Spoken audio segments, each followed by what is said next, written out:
everybody. Thank you for joining us this week in our AdvocateHub class, Your Hub and Effective Invitations. I am your presenter, Adam Hyatt, your local support magician. Before I start, I just wanted to give thank you to Julia, our advocacy coach, for helping me gather some great info on this topic and helping me get organized with the presentation. Just some things to go over before we start. Is this class for me? So if you're ready to launch, or if you're relaunching your hub, or if you're constantly inviting new advocates into your hub, this is for you. I hope that covers everybody, because everybody should at least be inviting people into their hub on a consistent basis. The objective of this class is to find out what is the most effective way to invite people into your hub. The lesson plan that we're going to be going over today is: where do we start?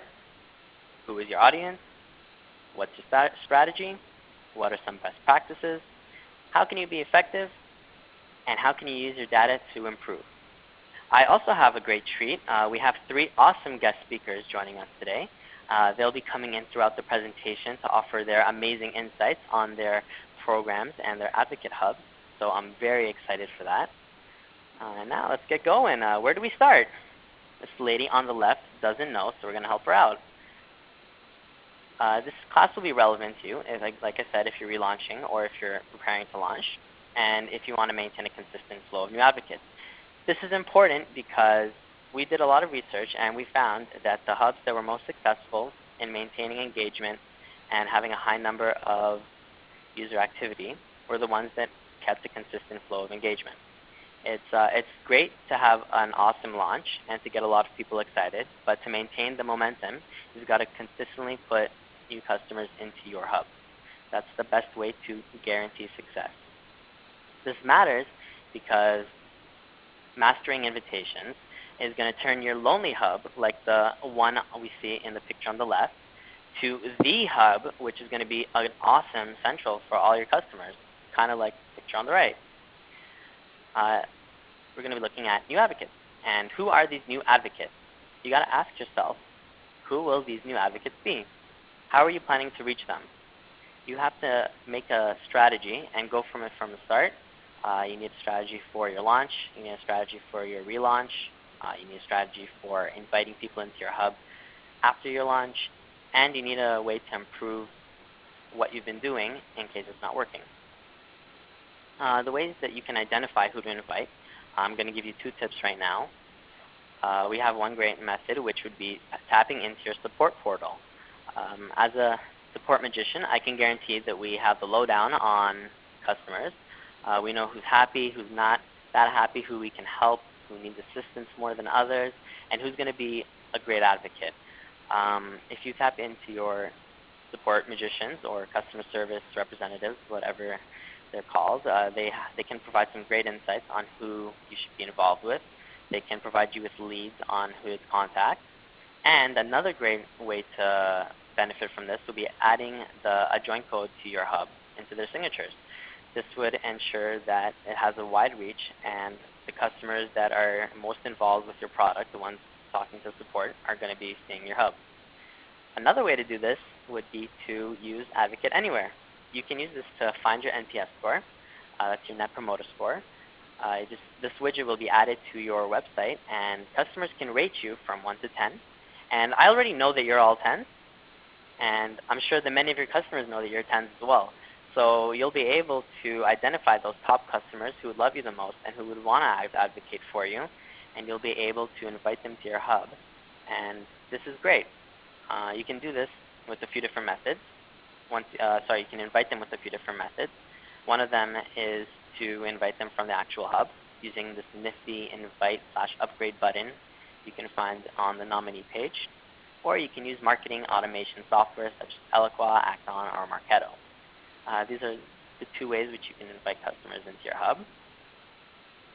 One important thing to realize is that you need to know your audience. A great campaign starts with understanding who your people are. How well do you know your audience?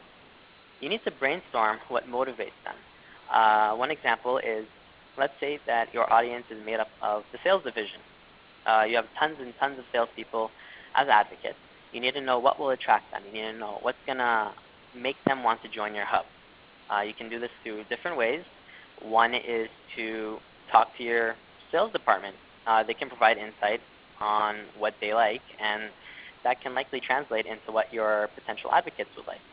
Another way to do this is just to sit down with your team and brainstorm different things that you think would work well with the sales community. Similar with marketing or any other department, everybody likes different things, and people tend to have similar characteristics based on what career they're in, and you can definitely increase your chances of getting people to join your hub if you tap into that. A great way to go about this would be to have an awesome value prop.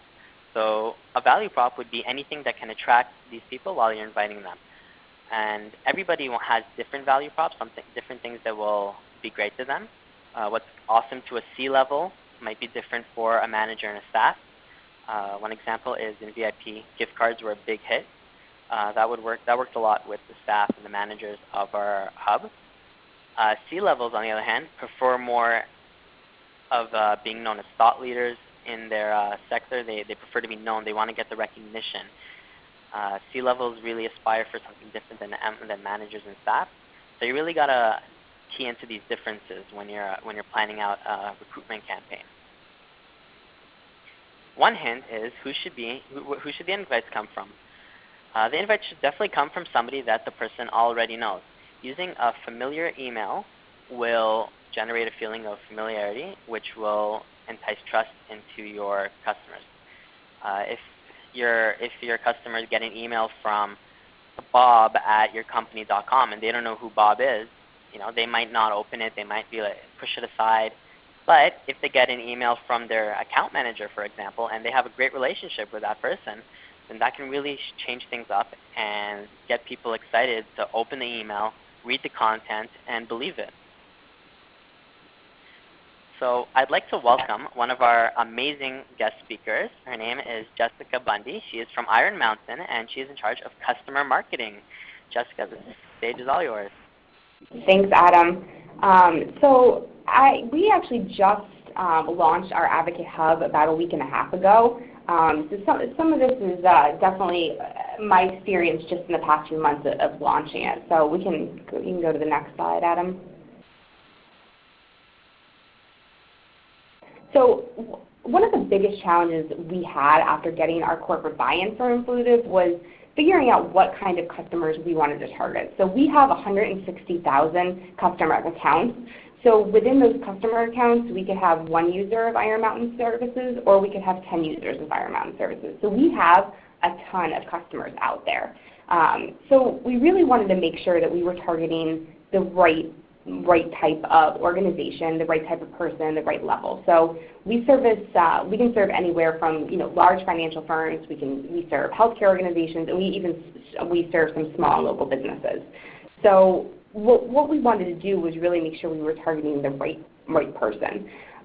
We also had a challenge of customer data. I think that at any large organization, your customer data is going to not be as perfect as any marketer wants it to be.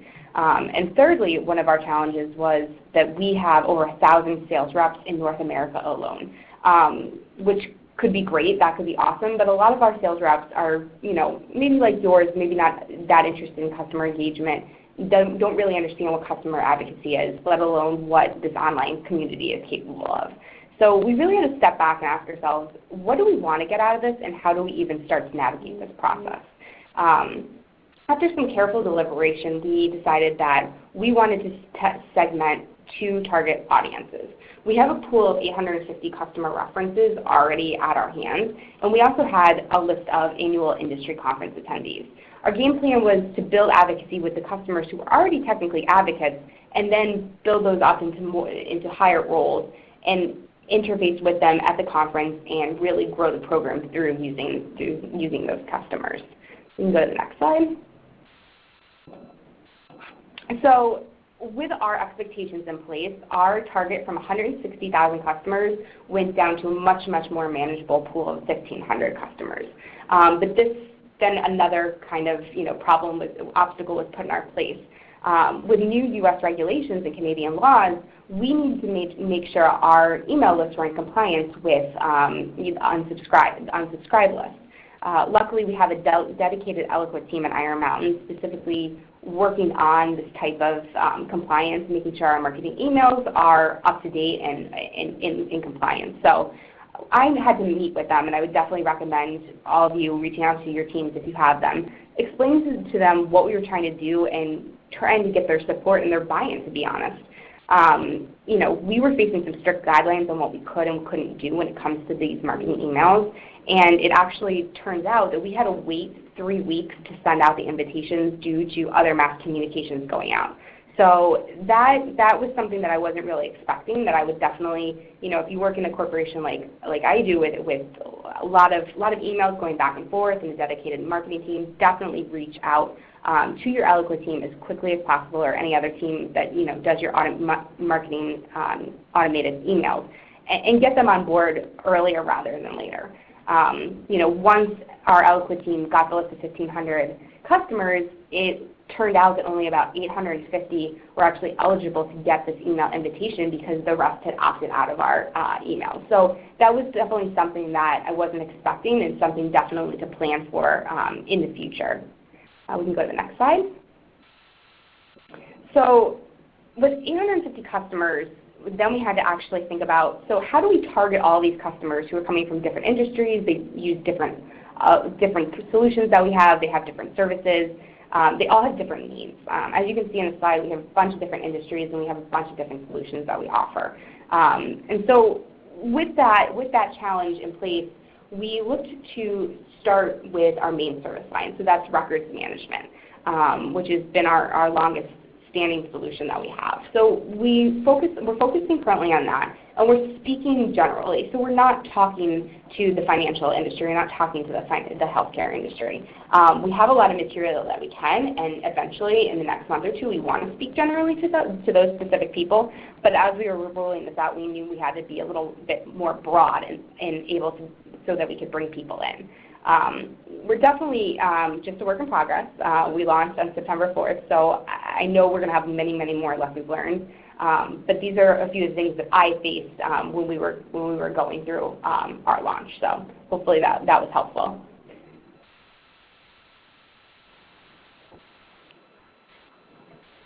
And I'm more than happy to answer any questions that you may have. Jessica, that was amazing. Thank you so much for that. I love hearing about those challenges and how you are working to overcome them. If anybody has any questions, you can either write it out in the chat, or operator, can you explain how to dial in? Certainly. Ladies and gentlemen, if you would like to register an audio question, you may press the 1 followed by the 4 on your telephone. You will hear a 3-tone prompt to acknowledge your request. If your question has been answered and you would like to withdraw your registration, you may press the 1 followed by the 3. If you are using a speakerphone, please lift your handset before entering your request. One moment, please, for the first question.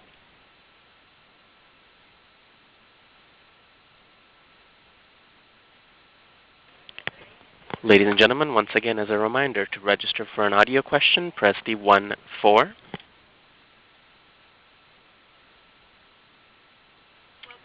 And it appears that there are no questions over the telephone lines at this time. Okay, thank you very much, operator. Moving on, we're going to be talking about your strategy. You always need to have a goal in mind in order to have a successful campaign. As you can see, our little friend over here has a goal in mind. What's your goal? It's great to figure out a plan. Our other little furry friend over here thinks that it's great to have a well-thought-out strategy, and it's very important to plan for the right foundation when you're starting out your thinking. You need to plan out your first round of invites. You need to plan out your follow-up invites. You need to strategize with long-term success in mind. You need to think, I'm going to try this out, and then I'm going to look at it, and I'm going to improve it for the next time. And then I'm going to try this out again, and I'm going to improve it even more. That's why my hub is going to be amazing. One way to do this is through a soft launch approach. Let your top customers try out the program and give you feedback. Happy customer over here on the left says that it's an amazing experience trying out the hub, and I want to give amazing feedback. I want to tell you how you can improve. I want to tell you what kind of challenges I want to see. I want to tell you what rewards I want to redeem. And we want to please happy customers, so we can use a soft launch approach for that. Once we get their feedback and we make the changes, we can then move on to inviting new people and hopefully hope for a better conversion rate and a better retention rate. Another way to do this would be to invite employees into your hub before your launch. This is great, and it has an amazing benefit of making your hub seem very lively before the advocates start joining. If you invite employees into there, you'll populate the leaderboard. You will have activity shown in the challenges. People will see that a lot is going on in the hub, and they'll want to be part of it because everybody wants to be part of the new biggest thing, right? Now we're going to be talking about best practices. This gentleman over here did not get to where he was by using worst practices. That's why it's very important to always ensure that you do the best you can. Some recruitment best practices that we can go over are promoting your advocacy program across your organization. Just make sure that the departments in your team are all for it. Make sure that they understand what the program is, they understand the benefits, and they want to help you. This can be as simple as adding join code into their email signatures, or it can be as much as telling their customers or who they're working with over the phone about this amazing new program you're about to engage in. You can offer employee incentives. This can be a contest. Let's say you want to tell your sales department, hey, who wants to win a trip to the Bahamas? Get as many people to join the advocacy program, and you'll see yourself and your wife over to the Bahamas. A lot of people will participate in that. Another way to do this is to advertise in places that you know your top customers are. Like we talked about before, the support portal. The top customers are involved with the support team. You can also look at LinkedIn. Maybe they're busy networking with other customers or with your employees and they want to get more involved. Do you have a challenge asking advocates to provide contact info for new potential advocates? Are you asking advocates to bring in their friends that use your program or whatever it may be? Are they referring others to use your hub? That can be a great way to boost engagement and to find new, fresh people to be involved. And when they have friends involved, they're more likely to stay involved because they have somebody to talk to about it and somebody to compete with on another level. And like we talked about before, including a join code throughout your messages is great. And if you are involved in other communities, you can also add a join code, and that will definitely attract a lot of attention.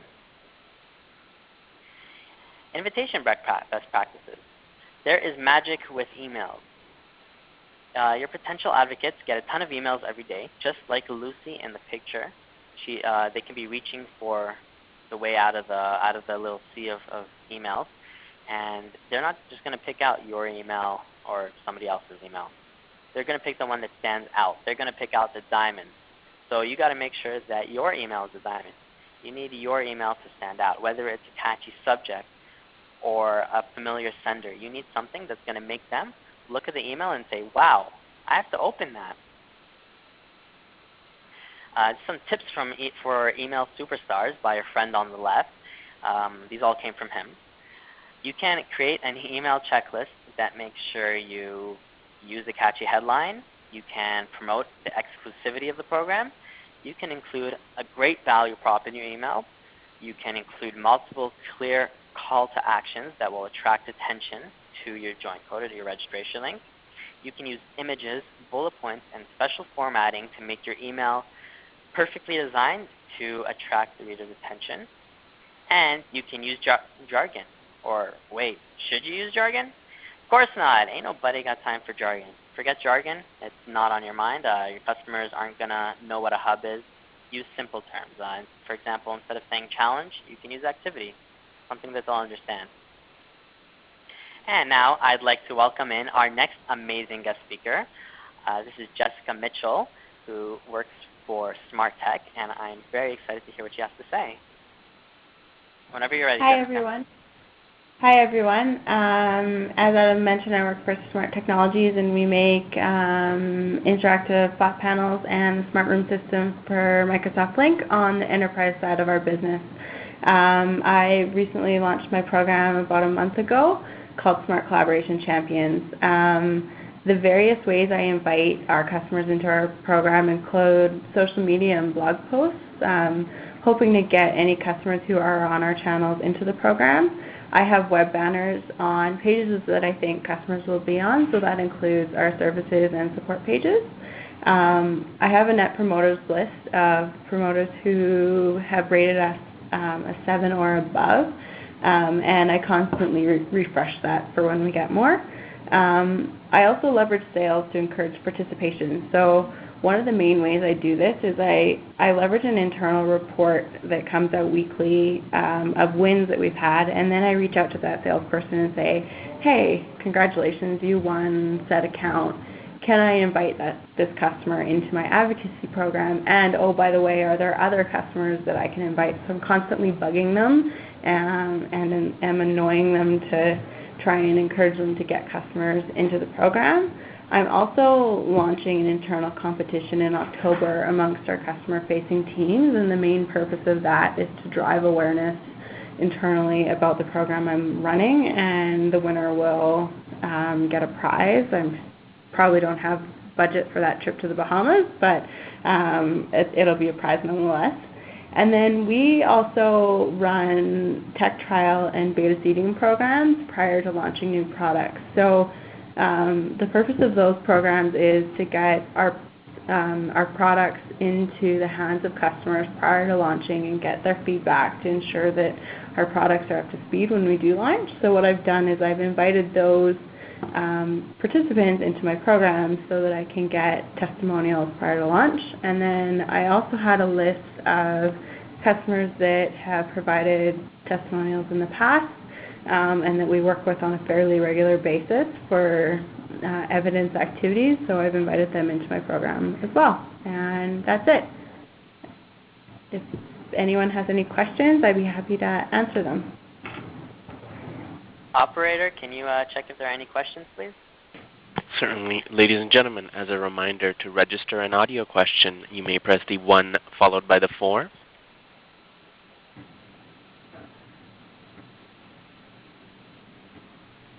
And it appears that there are no questions over the telephone lines at this time.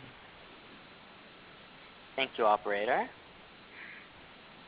So now we're going to be talking about getting creative. It's very important that you have fun with your invitations. This is going to help you out a lot as an admin to have fun with the program, and it's also going to create extra engagement from your potential advocates, get more people excited about your program, and more people will sign up. So one great idea is to use themes. You can use a mysterious theme, an exclusive theme, a playful theme, a competition theme. You can make jokes about dating. You can make jokes about anything you can think of that you think would appeal to your audience.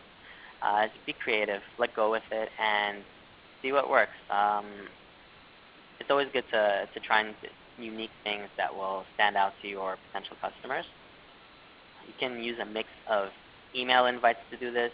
You can try phone call campaigns. If you have a personal relationship with somebody, or you can ask somebody in your company to call somebody they have a personal relationship with.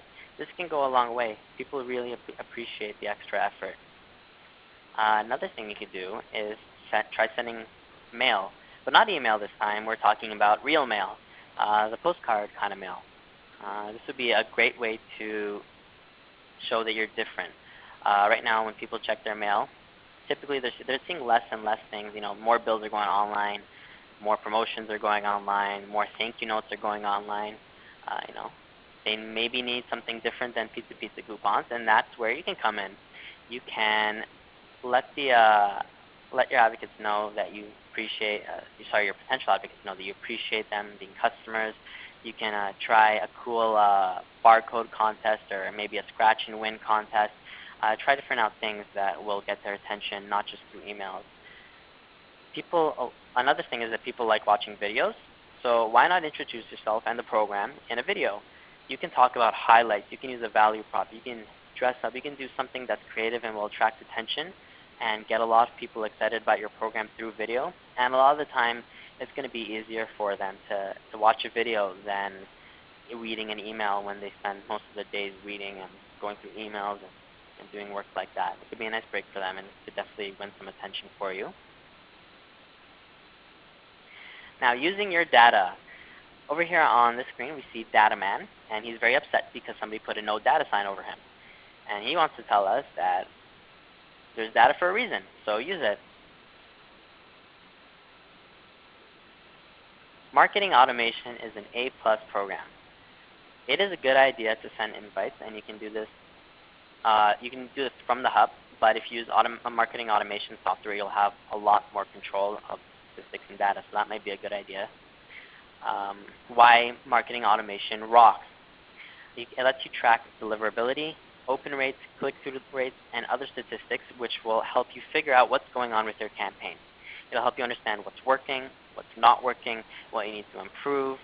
You can use this to identify issues, and you can use input quick fixes on what's going on, and hopefully better things will come along, and you can attract more attention in your second campaign, even more attention in your third campaign, and just make an engaging experience for everybody, and they're all going to enjoy it. And just a little hint that I want to give you guys. Have you considered trying an A/B test? You can send one invite to group X and another invite to group Y, and then see which one performs better. You can mix and match the parts of your first invite that worked, and mix and match parts of your second invite that worked. Put that all together, and you can have an amazing invite come out of it. Then your third invite can improve, and you can continue this until you figure out what the best way to do it will be. This can go great if you try a soft launch approach. You can figure out why people are clicking through, what you can do better when you're expanding to your wider audience. Now I would just like to welcome in our final incredible guest speaker, Johanna Larson. She is in charge of she's the customer marketing coordinator for JDA, and I'm very excited to hear what she has to say. Johanna, take the stage. Hey, thanks, Adam. As Adam stated, I'm with JDA Software, and I am taking over the initiative for our advocate marketing program. We launched actually in a twofold approach. We wanted to get all of our employees hyped about having this tool. So we launched to employees first at the end of August, and then shortly thereafter we launched to an initial kind of test group of customers. And we did something similar to the other speakers, where we targeted the people who were already involved with us in a variety of ways. They already did marketing collateral, or they already are advanced test users, those types. So we knew that they liked us a lot and that they would enjoy having a tool like this. And we've gotten about, I would say, a 10 to 15% actual sign-up rate from that initial group that we invited. And we're hoping to expand on that. The associates was a different story, and it actually really took us by surprise. We didn't think very many employees would join. And man, did they ever join. They blew up our system, and it's just me running it. So all of a sudden I had a gazillion people completing challenges and redeeming rewards. So my 2 cents is to carefully plan in advance how you're going to deal with that volume and be prepared strategically for what challenges you want to be available to employees versus your advocates from the customer base. And then also how you want to handle your points distribution and rewards in terms of what are you really trying to get out of this. For us, we really want our employees to be doing something different than what we want our customers to be doing. So we had to rethink that whole process and kind of have a do-over where we went in and overhauled our points super quick so that we didn't have any more trouble with a lot of associates getting kind of something for nothing, since they were not the primary audience that we were looking for. We really wanted them to help us get to the customer audience, and instead they quickly became the focus audience. And so we had to backtrack. But it worked out in the end, and having their enthusiasm there is priceless, of course. I'm happy to take questions as well. Operator, would you be able to see if there are any questions, please? Certainly. Ladies and gentlemen, once again, as a reminder, to register an audio question, you may press the 1 followed by the 4 on your telephone.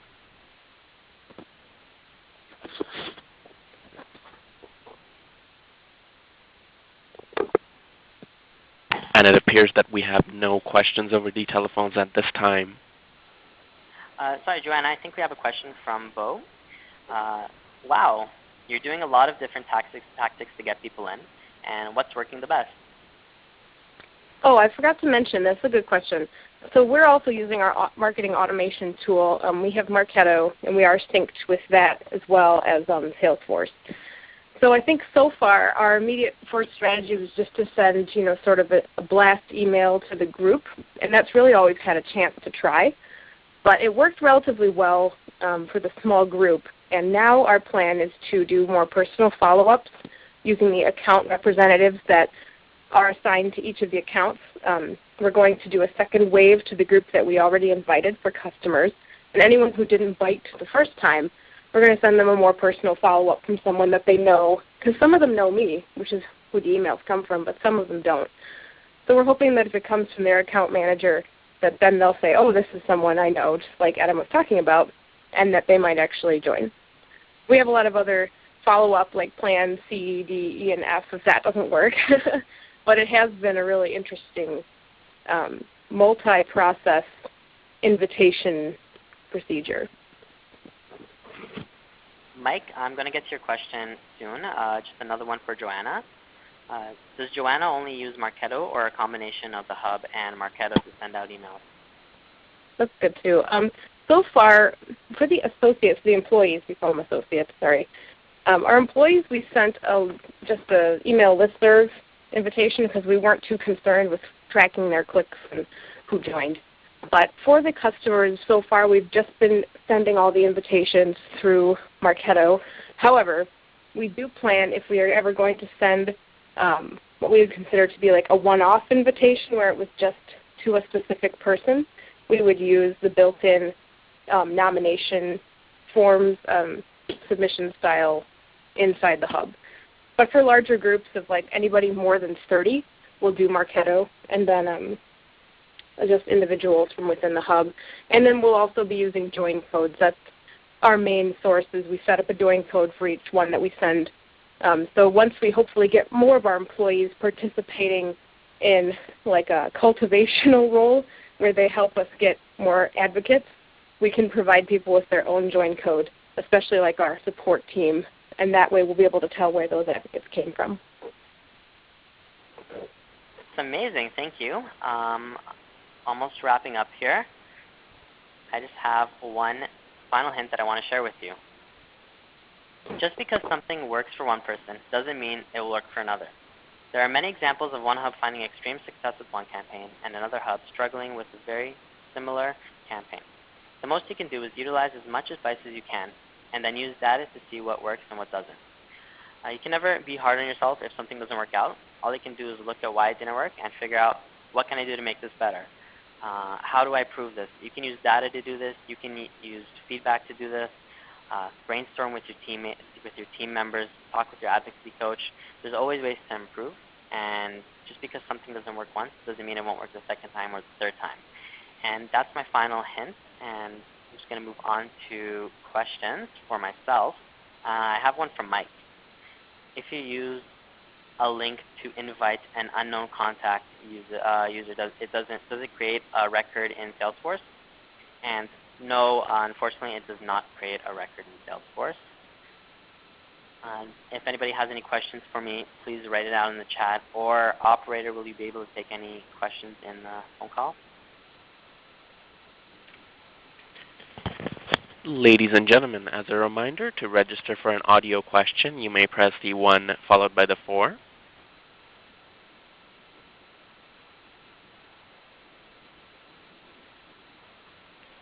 And it appears that we have no telephone questions at this time, sir. Thank you, Ash. Thanks, everybody, for tuning in. I hope you all learned a great deal of great information in this AdvocateHub class. I had a lot of fun doing it, and I hope you had a lot of fun listening. Thank you so much to our amazing guest speakers. That was incredible. And if you'd like to be a guest speaker yourself, you have some knowledge to share, be sure to check VIP. Periodically, we're going to be posting requests for guest speakers on different topics that we're going to be covering in the AdvocateHub class, and the spotlight can be on you. If anybody has any further questions, you can email us at support@influitive.com, or you can check out our knowledge base for some great articles on how to work through the hub. And thank you very much, everyone. I hope you all have a great rest of the day/evening. Take care. Operator, you can turn off the phone.